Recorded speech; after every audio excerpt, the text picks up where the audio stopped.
را 100 بار گفتم که غلامت من همین کافی است. فدای یک کلامت یک سلامت من همین کافی است.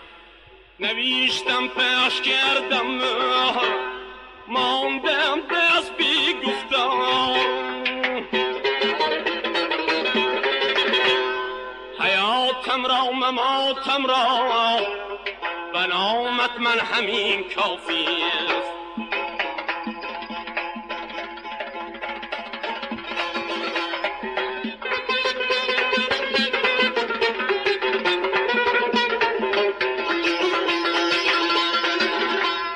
ولی من آن غلامم که نه عصیان میکنم نه شکر،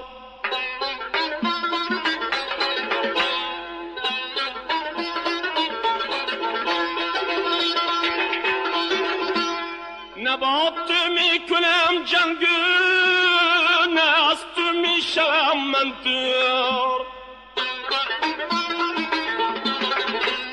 همیشه با تو میخندم همیشه با تو میگریم. اگر خواهی تو من هجو اگر خواهی تو من مشو، اگر خواهی تو من هجو اگر خواهی تو من مشو.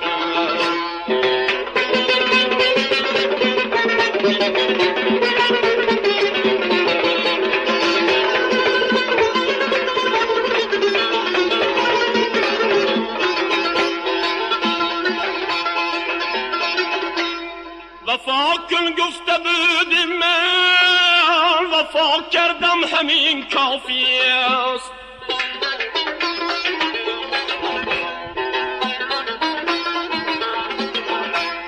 دلم را در وفا آب ادا کردم همین کافی است.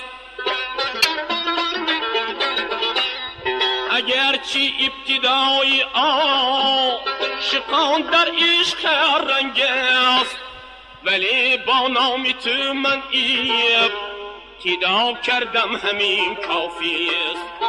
ولی با نام تو من ابتدا کردم همین کافی است. تو را 100 بار گفتم که غلامت من همین کافی است.